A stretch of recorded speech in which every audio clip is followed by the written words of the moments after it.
Sabi nila, ang kagandahan ay biyaya, pero para sa akin, naging sumpa ito. Noong una, akala ko'y simpleng papuri lang ang matatanggap ko. Mga tingin ng paghanga, mga salitang bumubulong ng paghihintay sa tamang tao. Ngunit nang mawala ang aking ina at naiwan akong mag-isa, doon ko naranasan ang tunay na bigat ng pagkakaroon ng ganda. Hindi pala sapat na maging maganda para maging masaya ka. Minsan, ito pa ang dahilan kung bakit ka susubukin ng kapalaran. Dahil sa kagandahan, natutunan kong may mga bagay na hindi dapat ipilit at may mga kasunduan na hindi dapat pasukin. Ang lahat ng aking pagkakamali nagsimula sa isang pagnanasa na mapanatili ang ganda na unti-unti kong kinakapitan. Hanggang sa tuluyan itong naging laso ng buhay ko. Kaya ngayon, ito ang kwento ko. Kwento ng isang babaeng minahal ng kagandahan, nilamon ng kasakiman at iniwan ng kapalaran. Magandang araw sa lahat. Bago ko simulan ang kwentong ito, naway wag niyo po kalimutang mag-subscribe. Salamat. Dekada 80, buwan ng Hunyo. Sa isang maliit na baryo sa paanan ng bundok sa lugar ng Kabisayaan ako isinilang at doon na rin ako lumaki. Ako si Sylvia. Ang kwentong ibabahagi ko ay nangyari ito noong kabataan ko pa lamang. Tandang-tanda ko pang nasa edad 17 anyos ako. Miss Aya, masasabi kong mula pagkabata, hindi ako pinagpala ng magandang muka, balat o ano pa mang bahagi ng aking katawan. Simula pagkabata, tiniis ko ang mga biro at pang-aasar. Malapad ang noo, tabingi ang ngipin at parating tinutukoy ng mga kabarkada bilang pangit na dalaga ng baryo. Hindi rin nakatulong na ako'y payatot at may malaking peklat sa pisngi, dala ng pagkakadapa noong bata pa lang. Tahimik ang aming baryo. Napapaligiran ito ng palayan at ilog na mula sa kabundukan. Malinaw at malamig ang agos. Sa gabi, kapag natutulog na ang lahat, maririnig ang huni ng mga kuliglig at tila may mga aninong naglalakad sa gilid ng kakahuyan. Bata pa lamang ako, paulit-ulit ko nang naririnig ang sabi-sabi ng matatanda na sa may sapa, tuwing bilog ang buwan, nagpapakita raw ang mga nilalang na hindi tao. Mga engkanto, mga diwata na nagtatago sa anino ng gubat. Hindi ko yun masyadong pinapansin noon, ngunit habang tumatanda ako, lalong sumisikip ang dibdib ko sa tuksong natatanggap araw-araw. Habang ang mga kaibigan kong babae ay nagkakaroon ng manliligaw, ako na may nanatiling nakatungo, iwas sa salamin, iwas sa usapan tungkol sa pag-ibig. Hanggang isang gabi, matapos ang isa na namang araw ng pang-aasar, napadpad ako mag-isa sa tabi ng sapa. Buong lakas ng loob akong bumulong. Hindi ko alam kung sa hangin, sa tubig, o sa kung sino mang makakarinig sa akin. Kung totoo ngang may engkanto rito, pakiusap, pagbigyan niyo ako ng kagandahan, kahit isang beses lang sa buhay ko. Magmula kasi nang magkaisip ako, naging tampulan na ako ng tukso. Nakasanayan ko na ang tawanan ng mga kalaro tuwing nahuhuli ako sa mga laro namin. Hindi dahil sa bagal ko, kundi dahil daw kapag ako ang kasama nila, malas. Kapag may pistahan, ako ang hindi na isasama sa sayawan. Kapag may binyagan o kasalan, ako ang iniiwasan sa litrato. Para bang wala akong karapatang tumabi sa magaganda kong pinsan, lalo na't sila ang lagi nilang ipinagmamalaki. Si Sylvia? Abay, dalagang aso yan. Hindi yan dalagang bukid. Minsang narinig kong sabi ng pinsan kong maganda. Napahinto ako noon sa paghuhugas ng plato.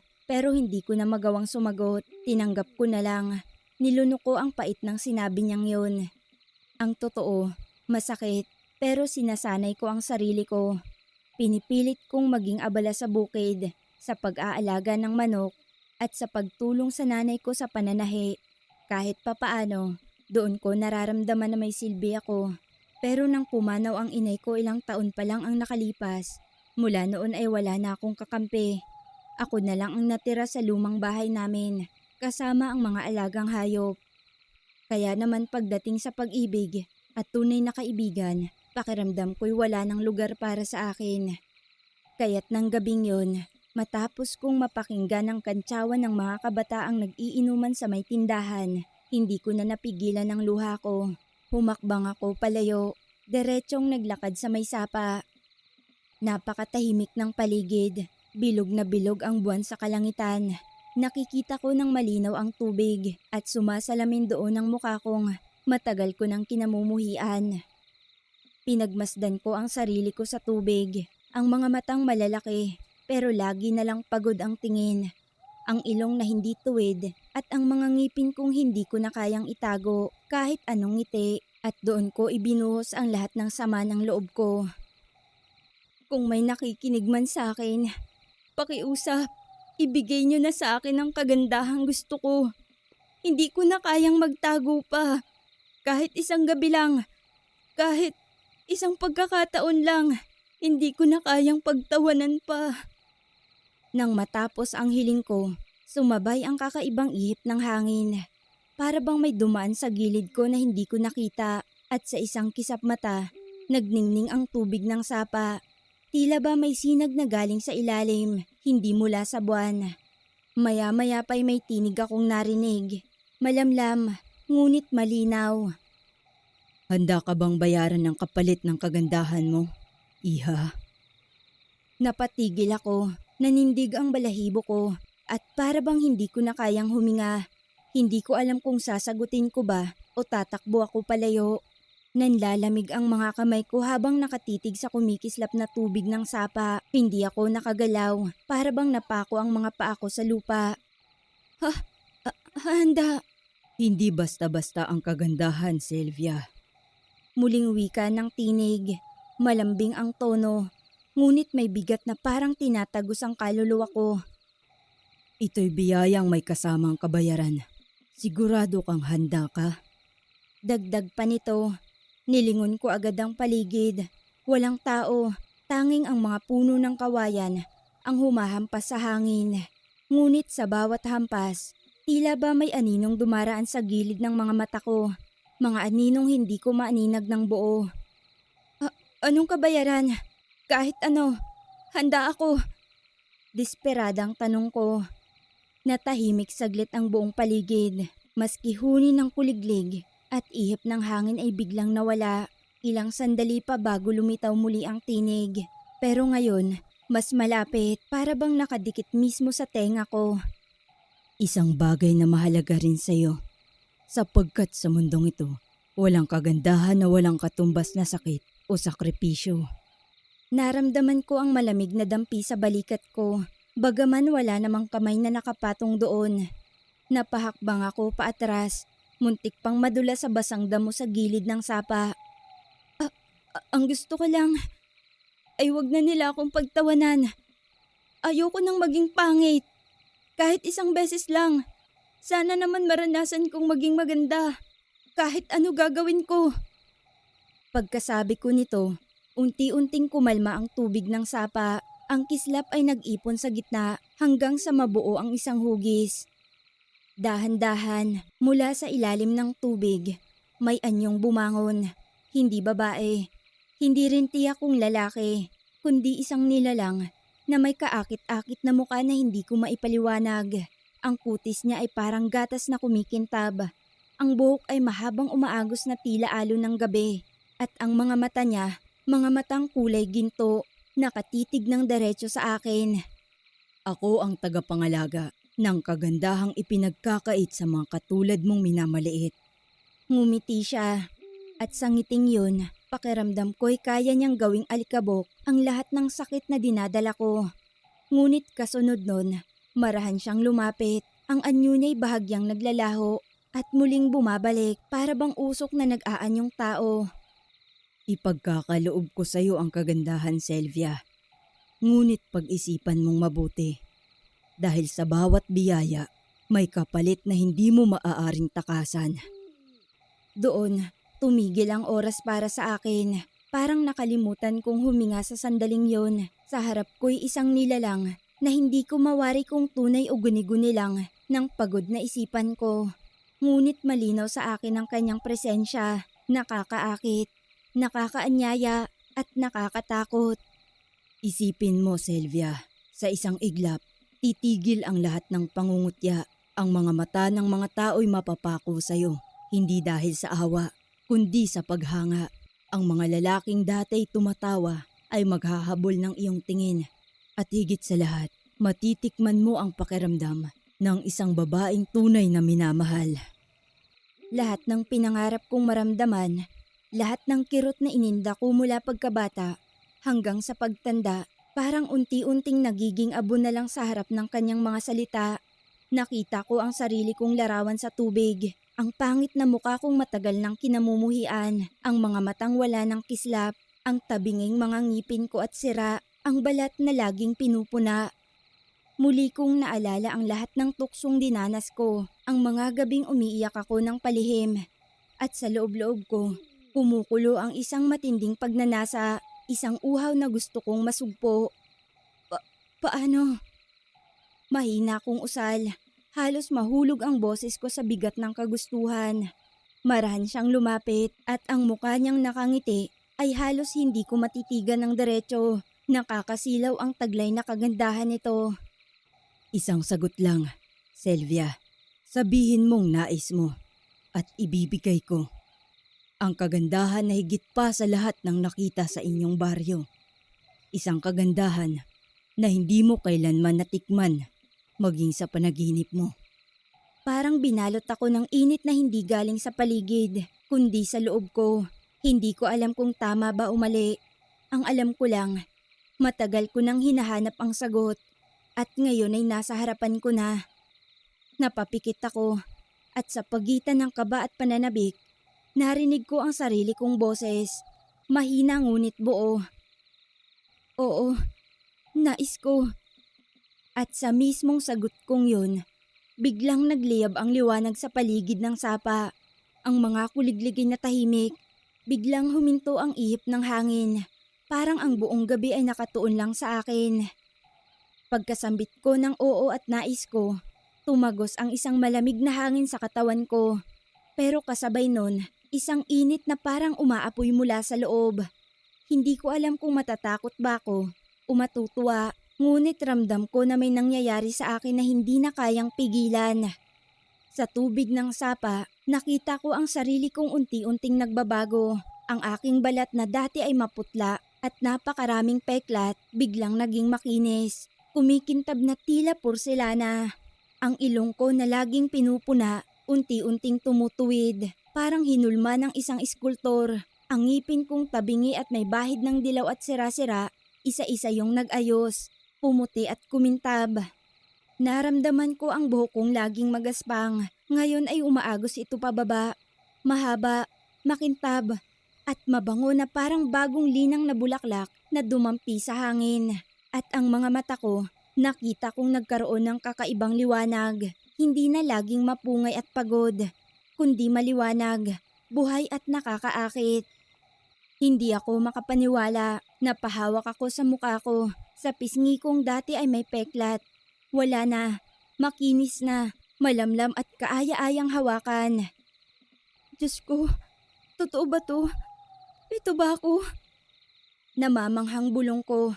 Tumawa ng marahan ng nilalang.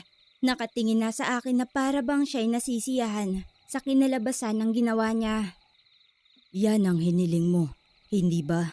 Ang kagandahan na magpapatigil sa lahat ng panlilibak. Ngayon, ang mundo'y titigil upang pagmasdan ka. Tumayo ako mula sa pagkakaluhod sa tabi ng sapa at sa bawat galaw ko'y ramdam ko ang gaan ng katawan ko. Parang wala na ang bigat ng hiyat pagkutya na matagal ko nang pasan. Sa unang pagkakataon, humarap ako sa tubig at ngumiti ng buong puso. At ang ngiting yun ay hindi na pinagtatawanan ng kahit sino, kundi ngiti ng isang babaeng bago na. Ngunit bago pa man tuluyang matabunan ng saya ang lahat, muling nagsalita ang nilalang. Ngunit huwag mong kalimutan, anak ng lupa, sa kagandahan ay may kapalit. Hindi ito matatanggap ng walang kabayaran. Parang binuhusan ako ng malamig na tubig. Sa isang iglap, naalala ko ang babala niya. Nanlaki ang mga mata ko nang iunat niya ang kanyang kamay. Doon ay lumitaw ang isang baso Nayari sa tila kristal. Kumikislap ito sa dilim. Hindi ordinaryong baso. May bigat kahit wala pang laman. At sa pagkakahawak ko'y parang may pintig itong buhay. Ito ang sisidlan ng iyong kasunduan. Bawat linggo, pupunuin mo ito ng sariwang dugo. Sapat na ang isang baso, ngunit dapat itong buo, mainit at walang halong pandaraya. Maaari mong ialay ang sarili mong dugo o kumuha mula sa ibang nilalang, tao man o hayop, basta't sariwa. Napatigil ako. Halos mabitawan ko ang baso sa gulat. Kada linggo? Hindi ba't ikamamatay ko yan? Ngumiti siya. Malamig at mapanganib. Hindi ka mamamatay kung sarili mong dugo ang iyong iaalay. Hihina ka, ngunit hindi ka mawawala. Subalit kung nais mong iwasan ang sakit, maaari mong kunin sa iba. Hindi ako namimili, Sylvia. Basta't sariwa at totoo. Nanlalamig akong tumango. Pinipigilan ng panginginig ng kamay. Kapag tumigil ka, hindi lamang mawawala ang kagandahan. Higit pa ang kukunin sa'yo. Dagdag pa ng engkanto. At sa isang iglap, naglaho ang kanyang anyo. Iniwan akong nakatayo sa gilid ng sapa habang hawak-hawak ang mahiwagang basong bigay niya. Kinabukasan, halos hindi ko makilala ang sarili ko sa salamin. Ang dating pangit kong muka, napalitan ng kagandahang parang sa diwata. Ang aking balat ay napakakinis, ang mga matay nagniningning, at ang ngiti ko ay kay tamis. Paglabas ko sa bahay, napalingon agad ang lahat. Unay katahimikan, kasunod ang mga bulungan. Si Sylvia ba yan? Hindi maaari. Parang ibang tao. Napakaganda niya. Diyos ko, parang diwatang bumaba sa baryo. Ang mga batang dati ay nang aasar, napahinto. Ang mga dalagay na patingin na may halong inggit. Ang mga lalaking noon ay hindi makatingin sa akin. Ngayon ay halos lumapit. Naghahangad ng aking ngiti. Maging ang matatanday na palunok, hindi makapaniwalang iyon nga ako. Sa unang pagkakataon, nakalakad ako sa gitna ng baryo na nakataas ang ulo at bawat hakbang ay puno ng papuri at paghanga. Sa labi ko ay may ngiting matagal ko nang pinangarap at sa dibdib ko, may init na hindi ko pa naramdaman kailanman. Ngunit sa ilalim ng lahat ng saya, ramdam kong bumigat ang basong hawak ko, ang sisidlan ng dugo. At sa aking isipan, muling umalingaw ang tinig ng engkanto. Isang baso ng sariwang dugo, bawat linggo. Lumipas ang unang linggo. Sa bawat araw na dumadaan, tila mas lalo pang gumaganda ang aking anyo. Ang mga mata ng tao ay palaging nakasunod. At saan man ako magpunta, may bulungan, may papuri. Ang mga lalaking dati ay tumatawa. Ngayon nag-uunahan sa pag-alok ng tulong magbuhat ng mga dala ko, maghatid ng tubig o magbigay ng prutas. Ang mga dalaga naman ay palihim na nagtatampo. Iniisip kong bakit ako biglang naging sentro ng lahat. Ngunit sa likod ng lahat ng yun, nakatago sa baul ng aking silid ang baso ng engkanto. At nang dumating ang unang gabi ng linggo, naramdaman ko ang bigat nito, parang ako'y pinapaalalahanan. Sa takot, ginamit ko ang sarili kong dugo. Kumuha ako ng karayom, pinunit ang balat ng braso ko, at piniga hanggang sa mapuno ang baso. Mainit, pulang-pula, at buhay ang dugo. Nang mailagay ko ang huling patak, biglang nagningning ang baso. At pagdakay naglaho ang laman, iniwan ang sisidla na malinis, na parang hindi nagamit. Kinabukasan, maganda pa rin ako. Walang nagbago. Maliban sa panghihina ng katawan ko, ngunit sinanay ko ang sarili ko at muling bumalik sa baryo na nakataas ang ulo. Lumipas ang mga linggo at hindi na lamang sa aming baryo ako pinag-uusapan. Dumayo mula sa karatig na bayan ang mga binatang gustong makita ako. Ang ilan, nagdadala ng bulaklak, ang iba, mga alahas, ang mga matatanday bulong ng bulong. Sinasabing ako raw ay pinagpala ng langit o inihandog ng mga diwata. Si Sylvia, ang pinakamagandang dilag ng ating lugar. Sabi ng isang matanda sa palengke. Eh hindi mo ba alam? May mga taga-bayan na nagbabalak dumayo rito para lang makita siya. Bulong naman ng isa pang babae. Naging sentro nga ako ng lahat. Sa fiesta ng aming baryo, ako ang itinanghal na rena at sa aking paglalakad, ang lahat ay humahanga at nagsasaya. Ngunit sa bawat ngiti ko, sa bawat papuring tinatanggap ko, hindi mawawala ang baso sa aking alaala. Sapagkat kada linggo, kailangan ko itong punuin. Hindi na ako laging gumagamit ng sarili kong dugo. Sa iba ko na kinukuha, minsan sa manok, minsan sa baboy, at minsan sa isang lasing na lalaki na nahuli kong nakatulog sa gilid ng kalsada. Tama kayo nang narinig. Gumamit na ako ng dugo ng ibang tao para lang mapanatili ang kagandahang taglay ko. Sa bawat basong napupuno, lalo akong gumaganda, lalo akong kinikilala, lalo akong hinahangaan ng iba. Subalit kasabay nun, unti-unti ring kumakapal ang bigat sa dibdib ko sapagkat alam kong bawat papuri at pag-ibig na natatanggap ko, binibili sa halagang dugo, sarili man o dugo ng iba. Noong mga una nga, dugo ko ang inaalay ko tuwing linggo. Pinipiga ko ang sarili kong sugat. Kinakaya ang panghihina, kapalit ng kagandahang hatid ng baso. Pero napansin ko, sa tuwing mas marami ang laman ng baso, mas higit ang pagbabago ng anyo ko. Mas luminis ang balat ko, mas kumikintabang buhok, mas naging malakas ang dating ko sa lahat ng tao. Kung ganito lang kaganda, bakit ko papipigain ang sarili kong dugo? Gumagana naman siya sa iba.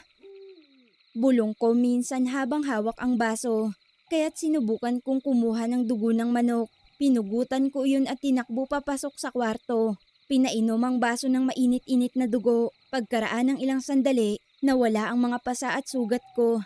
At sa salamin, tila mas bata at sariwa pa ako. Kinabukasan, nilapitan ako ng mga binata sa baryo. Dala-dala ang kanilang mga regalo. Ang ilan, halos mag-agawan sa atensyon ko. At ako naman, ngumingiti lang. Batid ko kasing dahil lang yun sa lihim kong kapangyarihan. At kung wala yun, hindi naman sila magkakandara pa sa akin. Pero hindi ako tumigil. Ang sunod kong inalay, baboy, kambing, kahit aso, lahat ng dugo'y ibinubuhos ko sa baso. At sa bawat linggo, parang wala nang kapantay ang kagandahan ko. Ngunit dumating ang oras na hindi na sapat ang dugo ng hayop. Oo, gumaganda ako, pero may kulang. Hindi ganun katindi ang bisa. Kaya't isang linggo, habang nakaupo ako sa gilid ng palengke, napansin ko ang isang lasing na lalaki. Nakahandusay ito sa daan. Nakita kong may sugat ito sa braso. Sariwa pa at dumadaloy ang dugo sa kanyang balat. Kaya naman palihim ko yung kinuha. Ang dugo niya, sariwa, mainit, buhay na buhay. Kung ganito ang epekto ng dugo ng ibang tao, bakit ko pa kailangan ng dugo ng hayop? Sambit ko sa aking sarili habang pinagmamasdan ang kagandahan ko sa salamin. Mas lalo pa nga akong gumanda magmula nang gumamit ako ng dugo ng ibang tao. At aaminin ko, nilalamon na ako ng kagandahang ito. Nang sumunod na linggo nga, hindi na ako mapakali. Hinintay ko ang dilim at nang makatulog ang isang magsasakang naglakad pa uwi mula sa bukid, sinundan ko siya. Dala ko ang maliit na patalim. Nanginginig ang kamay ko habang tinitignan ko ang kanyang leeg. Iniisip kong gaano kalakas ang bisa ng maraming dugo ng ibang tao kapag dumaloy sa baso.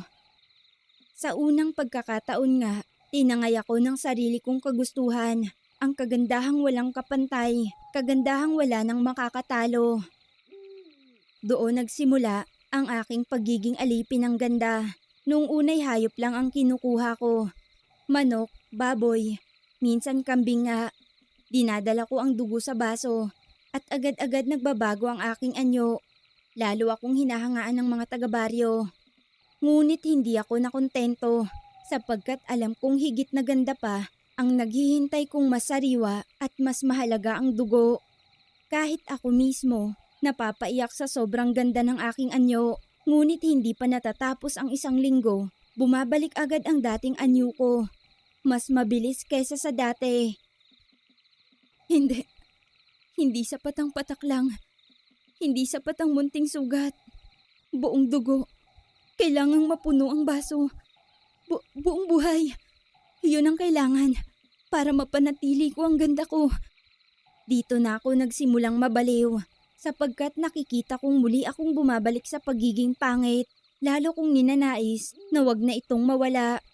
Kaya't isang gabi, nagplano na naman ako sa likod ng aming bahay. Sa lilim ng matandang puno ng santol, nakahanda ang baso. Dumaan ang isang estrangherong naglalako mula sa kabilang baryo at sa dilim ng gabi, hindi na siya nakabalik sa kanyang pinanggalingan. Mula sa kanyang leeg, umagos ang dugong ibinuhos ko sa baso at nang humupa iyon ng kusa na parang ininom ng baso, hindi na ako ang babaeng kagandahan lang. Mas lalo pa akong naging sentro ng lahat. Ang mga tao, parang alipin ng aking ngiti. Isang ngiti ko nga lang at kung may pabor akong sasabihin, kahit mahirap ay hindi nila yung tinatanggihan. Pero hindi naglaon. May napansin ang mga taga-baryo. Ang mga alagang hayop, isa-isang nawawala. May mga tao ring biglang hindi na nakikita matapos dumaan sa aming lugar. Sa umpisa, binabaliwala nila hanggang sa nagsimulang kumalat ang bulong-bulungan. Ay, simula nang gumanda yan si Sylvia. Parang may sumpa na sa baryo natin. Oo nga, hindi ba't dati pangkaraniwan lang siya? Ngayon, parang di na siya tao. Eh bakit ganon? May nawawala tuwing siya'y nadaraan. At sa bawat bulong ng tao, lalo kong nararamdaman ang bigat ng titig nila. Ang paghangay na papalitan ng pag-aalinlangan. At ako, sa kabila ng lahat, hindi ko na kayang huminto. Alam ko kasi sa sarili ko na sa oras na huminto ako, hindi na ako makakapag-alay ng dugo at babalik ako sa dati. Hanggang sa isang umaga, dumating sa baryo namin ang isang matandang albularya mula sa kabilang bayan. Siya raw si Apo Omi, isang manggagamot na kilala sa paglutas ng mga bagay na hindi kayang ipaliwanag ng karaniwang tao. Sabi ng mga kababaryo ko, dumating daw siya hindi lang upang magtinda ng mga halamang gamot, kundi upang hanapin ang pinagmula ng malas na bumabalot sa aming lugar. Nang una ko siyang makita, ramdam ko agad ang bigat ng kanyang titig. Para bang nakikita niya ang nasa loob ko. Hindi lamang ang ganda kong ipinagmamalaki, kundi pati ang itinatago kong kasalanan. Ano ho ang hinahanap niyo rito, Apo? Minsang tanong ko sa matanda. Napatingin siya sa akin at sa tinig na mababa ngunit matalim, sinabi niyang, "May isang nilalang dito na hindi na siya ang dati. Nakikibahagi na siya sa kapangyarihan ng mga engkanto. At ang halimuyak ng dugo ay nasa kanyang katawan." Nanlamig ako, ngunit hindi ako nagpahalata. Nginitian ko sila ng ubod ng ganda at nagkunwaring inosente. Siguro ho, napapagod lang ho kayo sa biyahe. Wala naman pong kakaiba rito. Ngumisi si Apo Omi, walang halong tuwa. Mas magaling kang magsinungaling kesa sa inaasahan ko, iha. Mula nang dumating si Apo Omi, hindi na ako nakaramdam ng kapanatagan. Araw-araw, ramdam ko ang kanyang mga mata na nakabantay kahit wala siya sa paligid. Ilang beses niyang tinangka na lapitan ako, subalit palagi kong nadadaig ang kanyang dasal at usok. Mas malakas ang tukso ng baso kesa sa paniniwala ng matanda. Lumipas ang mga buwan, naging taon, at sa bawat taon, napapansin kong mas mabilis maubos ang ganda ng aking katawan. Kung dati ay nagtatagal ng 1 buwan ng bisa, ngayon ay linggo na lang, minsan 3 araw pa. Kaya't lalo pa akong naghanap ng dugo. Unay sa hayop, tapos sa mga estrangherong nagagawi sa baryo. Hanggang sa dumating ang gabi na muntik na akong lumampas sa sariling hangganan. Ang kumuha ng dugo ng isa kong kaanak. Doon ako nagdalawang isip habang mas nagiging gahaman ako. Mas nagiging mapanlinlang din ang engkanto sa loob ng baso. Sa tuwing magbubuhos ako ng dugo, naririnig ko ang kanyang tinig. Humahalimuyak na parang tukso. Mas marami pa. At magiging walang hanggan ang iyong ganda. Ngunit kasabay nito, mas dumadami rin ang nakakapansin. Ang mga tao'y nagtataka kung bakit tila hindi ako tumatanda habang ang lahat sa paligid ko nalulumpo na ng panahon. Hanggang sa isang gabi ng bagyo, biglang dumating si Apo Omi sa aking bahay. Basang-basa, may hawak na itim na pamalo at nasa kamay niya ang mga dahon, langis at isang maliit na kampana. Doon nagsimula ang aming sagupaan. Alam kong ang baso ang pinagmulan ng sumpa mo. Ibigay mo sa akin. Bago pa tuluyang lamunin ng engkanto ang kaluluwa mo, may oras ka pa para magbago, Sylvia. Hinawakan ko agad ang baso, mariing ikinubli sa dibdib ko. Hindi, ito lang ang meron ako. Kung kukunin mo, babalik ako sa dati kong anyo at wala nang papansin sa akin. Sa isang iglap, nagsimula siyang maglatag ng mga dasal. Sumingaw ang usok mula sa kanyang kamangyan at ramdam ko ang pagkasunog ng aking balat. Para bang nilalantad ng kanyang ritual ang tunay kong anyo. Unti-unting nagbabalik ang kapangitan ko. Napasigaw ako. Nanginginig ang kamay habang mariing hawak ang baso. Hindi mo ko matatalo. Mas malakas ang dugo ng aking baso kaysa sa mga dasal mo. Hindi, itigil mo yan. Ngunit hindi siya natitinag. Hindi dugo ang nagpapaganda sa tao.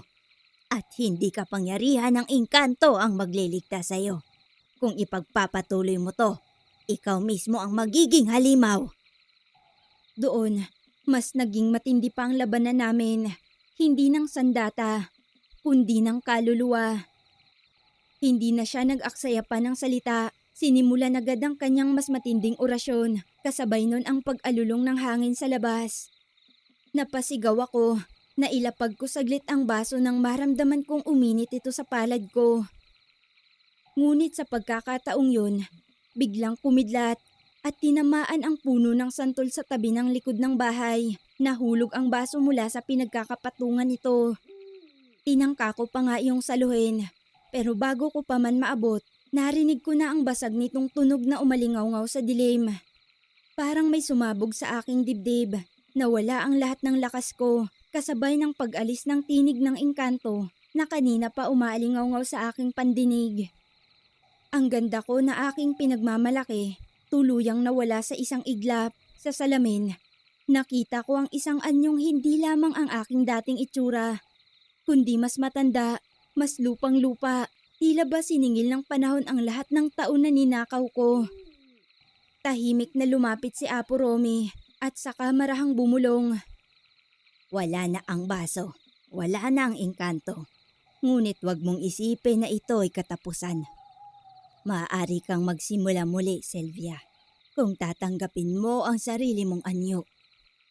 Naramdaman ko ang sunod-sunod na pagpatak ng mainit na luha sa aking pisngi. Ngunit paano pa? Ngayon wala nang natira sa akin. Tumatangis na tanong ko sa albularya. Pagkatapos mabasag ang baso, tuluyan na akong napaluhod sa sahig. Ramdam ko ang bigat ng mga taong hindi ko man lang nakilala, ngunit nadamay sa aking pagnanasa. Ang kagandahan kong minsang itinaas sa ulap, ngayon bumagsak na parang abo sa lupa. Ilang araw akong hindi lumabas ng bahay, ngunit hindi rin nagtagal.